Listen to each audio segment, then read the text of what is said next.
God bless everybody. So today I had this dream, and in the dream, I was uh, I was sitting in a church. I was sitting in the church pew, and I'm watching a close family member of mine. And I don't want to state the family member because it's not really even about her. It's not even really about her, but close member of mine. She's going down the aisle in a white dress. She is obviously getting married today, and she has bridesmaids behind her. And I'm sitting there watching. I said, "Man," I said, "She married. She already married. How's she gonna marry somebody else?" And I said, her husband, ain't perfect, but he good to her. Like I don't understand why she would marry another man." And then the other thing, I was just wondering why. This is a close relative. I wonder why she didn't pick me to be in her bridal party. So I wake up from the dream, and I begin to ask God, what does this mean? And He gave me Ezekiel chapter 6. And I'm like, this is about Israel going a whoring after other gods. I'm like, I don't understand. And then finally the interpretation comes to me. Basically, what God is saying, that the people of God, not everybody, this is for who it applies to. But we've all done this though in our walk. Most of us have done this. Um, this is for the people of God. This is a warning, and also this is a cautionary story of what not to do. Um, so this is for the people of God, the bride of Christ. Um, God is saying that we have basically, not all people, but we have turned from God and decided to marry another. And the way that this happens is so subtle, because we thinking that we serving God, but really we got one foot in God and one foot in somewhere else. Basically, we serving two masters. We have idols before God. We say God is number one, but we put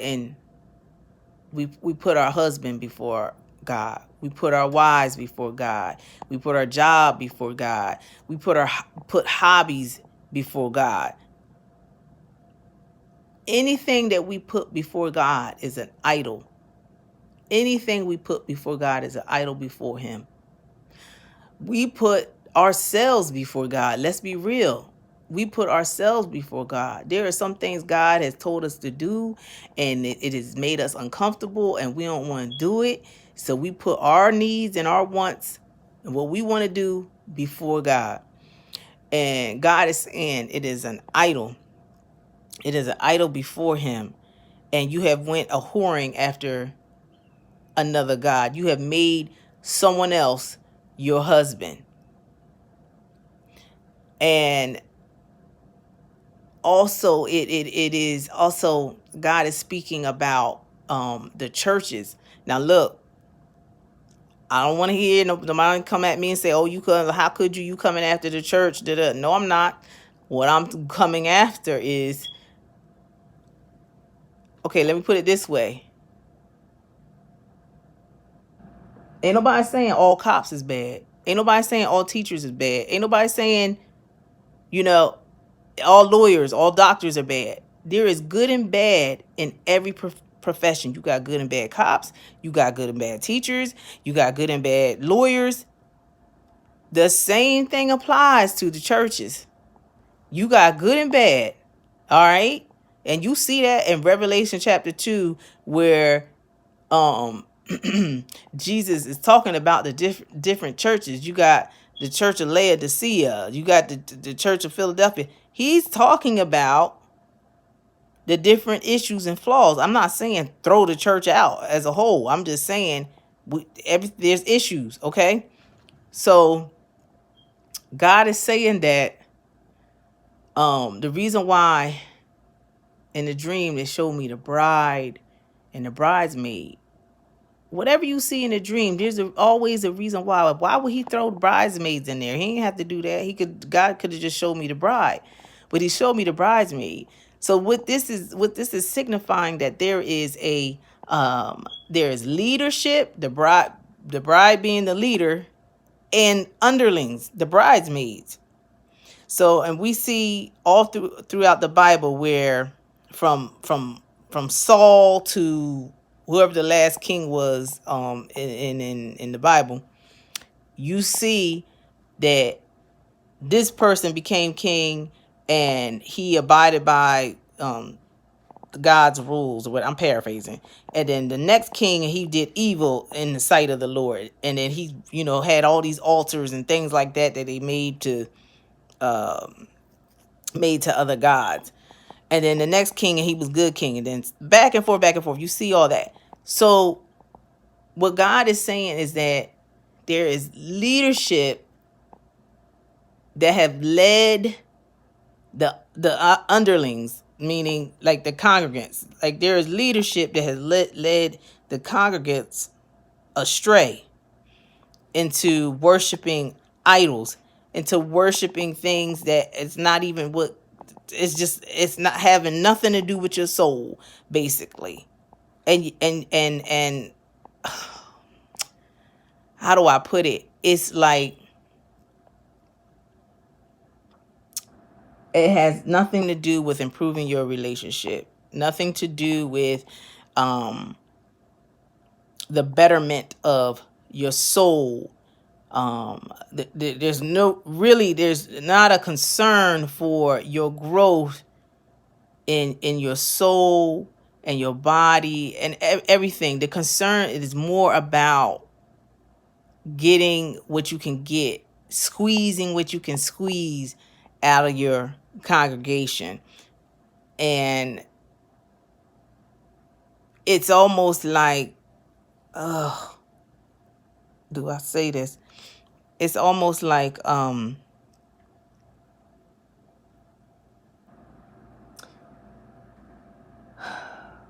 it's like they have I'm just they have led I'm not gonna say that.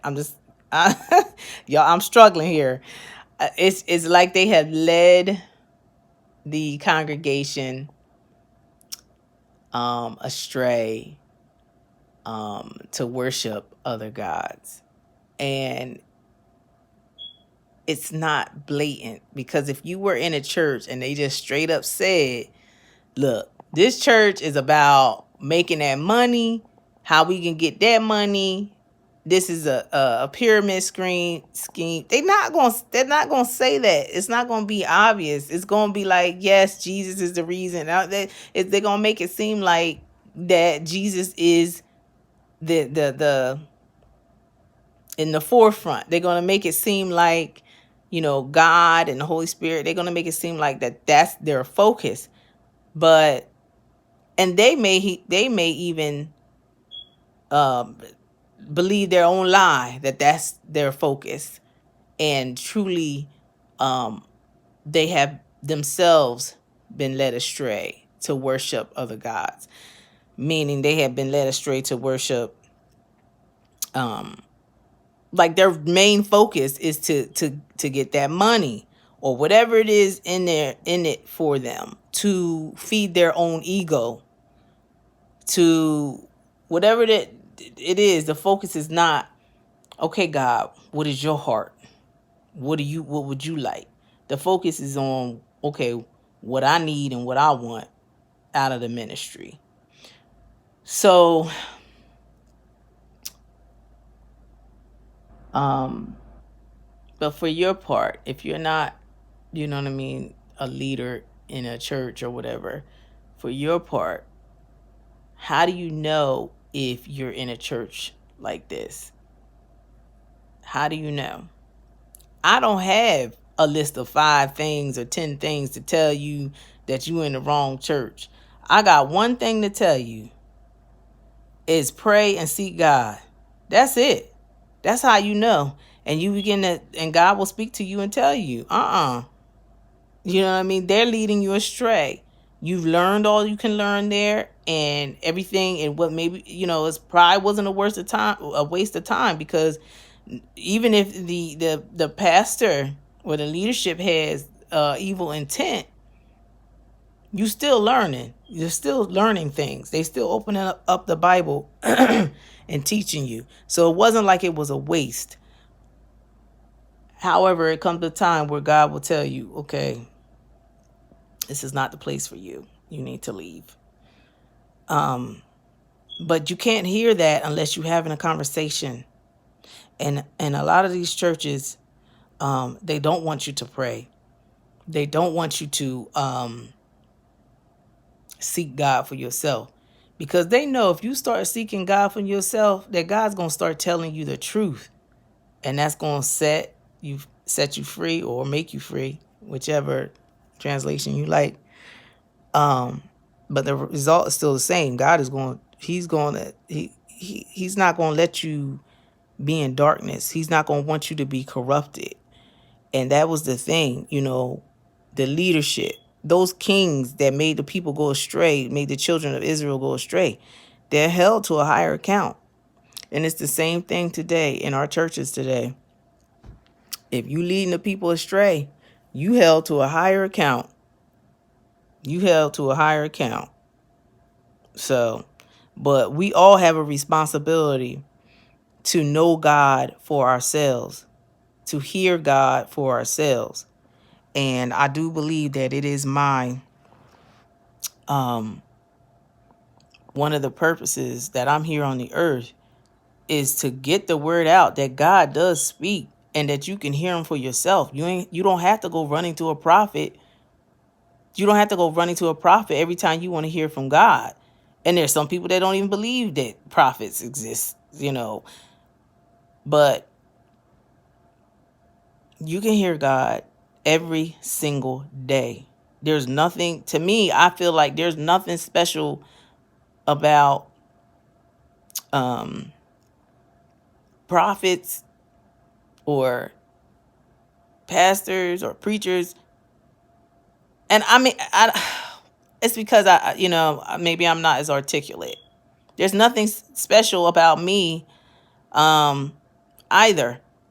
And what I mean by that is that there's no reason why you can't hear from God every single day.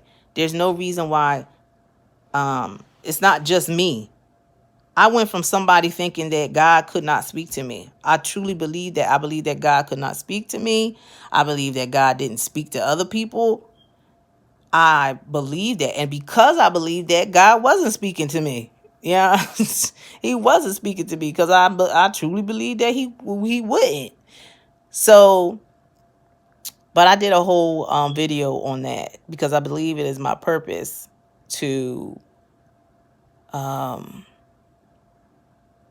it's my purpose to go and let people know that God does speak. So I did a whole video on that. I'm attached that at the bottom. But you really need to be hearing from God yourself.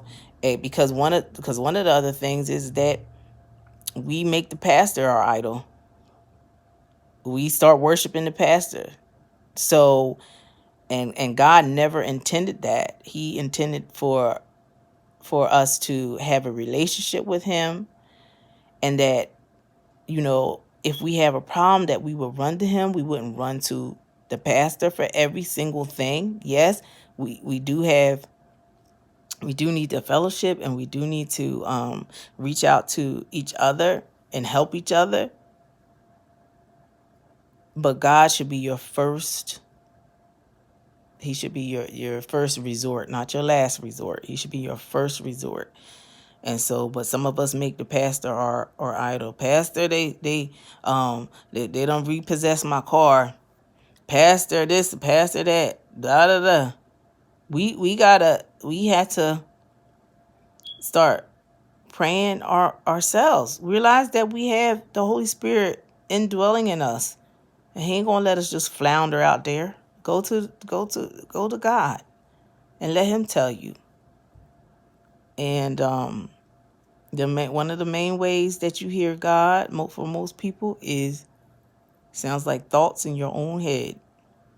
Okay, But check out that other video, and I believe it's 16 ways to hear from God. Now, I'm sure there's many more ways, but I was just speaking about my own experiences. And like I said, I went from a person who felt as though God did not speak. I did not believe in that sort of thing. And then when I did start believing in it, I just believed he wouldn't speak to me because I'm just ratchet. You know what I mean? I just didn't believe he would speak to me. So God bless you guys. I love you. And may God bless you.